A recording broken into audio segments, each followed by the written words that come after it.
not become fishers of men suddenly. It will not be because you desired it.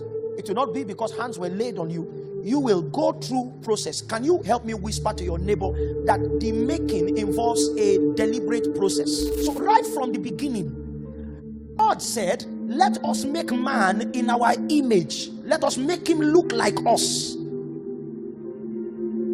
After our likeness, let that image be able to produce the equipings that give him functionality as us. So it was both a gift of outlook and a gift of functionality. The image, I'm speaking in New Testament terms now because there were two things that were given to the New Testament man too. The new creation was given two things from Paul's revelation. The first was the abundance of grace, and that is supernatural ability. What was the second one? Was the gift of righteousness. So the gift of righteousness was a shaping outlook, a gift of outlook. So that when you stand before God, that is what you look like. The gift of the abundance of grace were gifts of functionality. So it was what Adam lost that we recovered. In God's real intentions. Are you with me? Two things lost, two things gained. The abundance of grace. Thank you for giving me the verse. Romans 5:17. For if by one man's offense death reigned by one, much more they which receive the abundance of grace and of the gift of righteousness shall reign in life by one, Jesus Christ. So you find out that stream of supernatural ability that you receive as the abundance of grace and the gift of righteousness produce what reality? Reigning, dominion. Let us make man in our image and after our likeness, and let him have what? Dominion. So that's how it works. Good. God's greatest tool for the advancement of his counsel realm, not in heaven, because there are beings that give voice to the words of his commands. In the earth realm, God's greatest tool is not air. God's greatest tool is not water. God's greatest tool is not man. God's greatest tool is a made man. Somebody say a made man. So I want to first establish man within the context of that making. If you bring three individuals on the road together, God's advantage when it comes to usage is greater with a saved man. But let the saved man also understand that his experience of the event of salvation is supposed to bring him into a lifelong experience of following that establishes him as a better tool in the hands of God. Following. I abandoned that teaching, but I'll go back to it. Now that you have given your life to Christ, and emphasize that when a man becomes saved, he needs to immerse himself in discipling labor. And if you understand what discipleship is, it is not essentially a labor that ends with mental knowledge. It is a labor in knowing unto a becoming. And the end product is not differentiated from the model. So when you are a disciple of Jesus, God can use human beings to raise you, but ultimately your knowledge in its widened mode is supposed to make you like Jesus. So like my master is the craving of a disciple. Not just to know what he knows, but to become like him unto the experiences that he had, that I may know him and the power of his resurrection, the fellowship of his suffering, be made like unto him in death. So the knowing predisposes to the same experiences that Jesus had, so that somehow I may also attain unto the resurrection of the dead. So if he died, then it means that you will die. Are you with me? If you operated in power, then it means that discipline will bring you into power. If you operated with the supplies of heaven, it means that a day will come on your journey that a door of supplies will be open for the rest of your life. If he was hated by the organized religious system, then you cannot be a disciple if you do not come into hate too. You don't have to orchestrate your experience in hatred. I mean, you don't have to do anything out of the normal. You don't have to go online to look for everybody that is speaking and then speak against them. If you live based on the education that you receive in discipleship, you should be hated after a while. Like he was different from every teacher. And that was a difference that one of the teachers in the law, very early in the writings of John, that's in John chapter 3, found out that we have discerned that maybe men chose us, but you came from God. Because all of us teach. But outside what we say, there are the things that you do that accompany your teaching ministry that are proof that God is with him. Nicodemus was saying in a way that we teach too, but we teach without the tokens of the presence of God.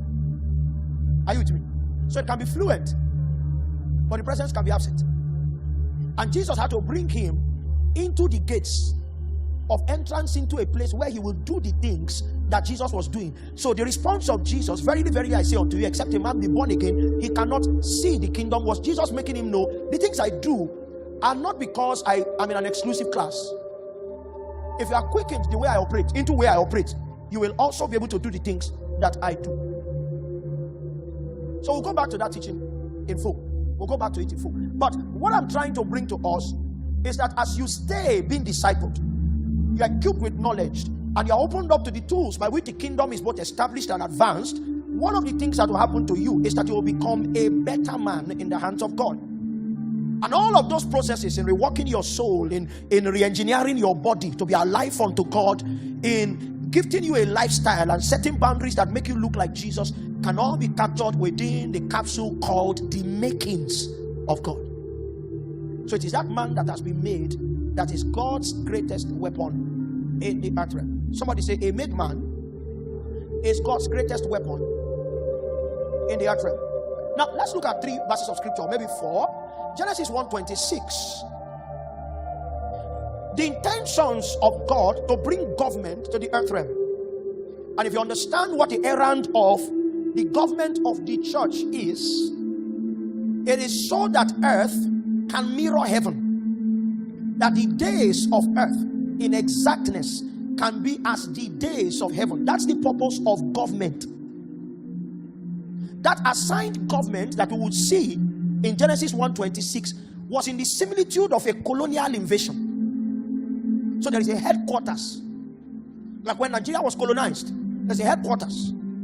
And the fact that my language to you tonight is English is proof that when we were colonized, we were gifted a unifying language that in many cases is ranked higher than our mother tongue.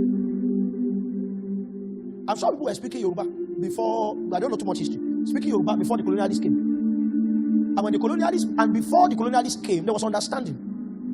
There were things that people had advanced, both in the earth and in both in light and darkness. May God give understanding with the human language, Yoruba. But when the colonialists came, so that two of you will not speak Yoruba and then subvert the kingdom, you needed to be subjected to an educational system that was advanced or administered in their tongue. So you will need to speak their language. Come.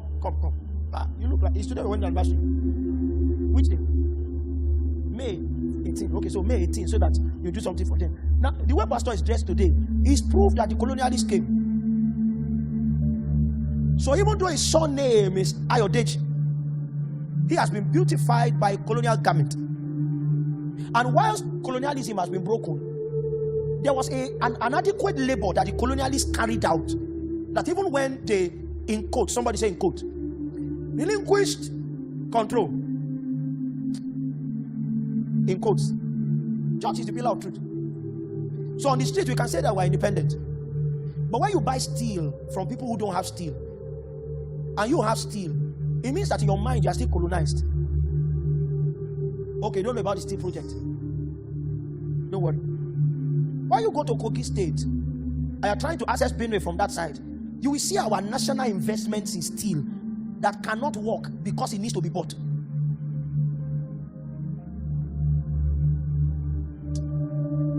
These bodies, sit down.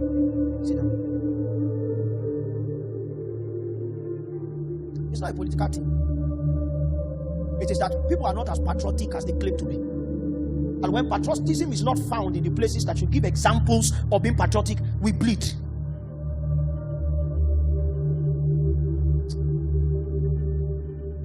God bless Nigeria. Amen. So I'm saying that many of you are clad in colonial-like clothes. Our fashion designers, including my wife, they still keep styling clothes till now to look English. That's how strong men labored to entrench culture, to entrench outlook, to entrench language. How much more? If men were that intentional, then you need to sit down to check, what is God doing? So when the colonialists came, there was a government in Nigeria. And you find out that until independence, what are the names? Okay, what did you study? Computer science. You studied. Don't be like that. We didn't send you to school. It's you that went to study what you studied. What did you study? Leave the management, political science. So who were our colonial? Who were the governors? I think Lord Lugard was one of them. So let's adopt Lugard for this class. Was Lugard from Elisha? Where was he from? He was from Britain. It means that the first thing that you need to do to be able to sustain your labors in the culturalization of your colony is that the man who comes to lead the government must be captured within the reality of your government. So before Jesus deploys you, he first needs to alter your citizenship. I'm not sure that Lord Lugard was black, but see, it was not about coloration. You first had to be a citizen of heaven before you could now adjust the culture into heaven. Are you with me? So God was intentional about finding a vessel of utmost functionality in the earth, and he said, let us establish man. I'm not going to go into extra biblical stuff, but it's as though there was a model for man, and then we now say, let us now bring that model into energized mode. Are you with me? I'll leave it there. I know I've been listening to many things, but this is not the class for it. I'll be it. We should start that one here. If you know what I'm talking about, you already know it. So a product, the product that will give God utmost advantage in the earth had to be made. Somebody say made. Good. If you go to Matthew chapter 4 verse 19, the dynamics and the outlook of that original product was lost. And so the incarnation became necessary because man could not become what was not modeled unto him. God became man. And when Jesus began the assignment of the making in the earth, he gifted his product another name. What did he say at the shores of the Sea of Galilee? Follow me and I will make you fishers of men. So you see that communication again. You will not become fishers of men suddenly. It will not be because you desired it. It will not be because hands were laid on you. You will go through process. Can you help me whisper to your neighbor that the making involves a deliberate process? Can you also say to them, the deliberateness of the making is on the side of God? Good. So, if it requires a deliberate process and it is God who has to be deliberate, what is man's partnership? The partnership of the man is the endurance of the process. God is deliberate in producing a man, but the man will need to endure. John say endure. No man was made in comfort. How many of you like bread? When you clock 40, don't eat it too much. I thought that I will die if I don't eat bread. I'm sure my wife may not have known, but for maybe over 7 weeks now, I've not eaten bread. It means that the bondage can break. Meanwhile, I'm eating it too. You need it now. Okay. Let the bread makers not say that I'm sending them out of business. But if you are 40 and you are still eating bread like you're eating now, you know, when you get home, I don't want to cook. There are 2 meals that the average student wants to eat. What are they? May God give you understanding. You see, those 2 meals, when you clock 40, may God help you. I've told you if that is what you want to drink, take the very dried ones. What did I say? If it is not dry, refry it. Okay. There are many things that the body can endure. Cyanide is not one of them. I can pray if people get sick. But let us use our prayer to drive something else. Are you with me? The Bible is big because I perceive that God saves more by knowledge than by power. Are you with me? There are many things that you will not require help for if you operate within the boundaries of revealed knowledge. If the gari is wet, don't buy it. They are cheaper. The very dried ones are more expensive. So look for an empty fry pan and fry it until it is very dry. Or you can sun dry it and babysit it. May God give you understanding. I wish we had the gift of the presence of one of the disciples. Then they would train us. It was to follow Jesus. But made it look too easy. If you look at the four that Jesus picked at the shores of the Sea of Galilee, these guys were not novices. They had their own boats. If you go to the riverine area, it's not every fisherman that can afford a boat. It means they had labored long. Their tools of trade were complete. They were not borrowing nets. They were not using lines. Oh, you think they were borrowing? How I got to know that they were not borrowing, and that even when they followed Jesus, somebody packed their nets, was that when Jesus died, and Peter found out that if you can't go forward, you can do a reverse. What did he say? Let us go and fish. You think he went to borrow his nets? It means the nets were hung. We don't know where this will end. In case it ends, there will be survival by some means. So if we don't know if he sold the boat too, because the Bible did not record it. He had a boat, he had a net. So he walked away. Maybe the other fishermen gathered it to his house because he had a house. And they began to stay with him, who defined his accommodation with the words, foxes have holes, birds have nests, but the Son of Man has no place to lay his head.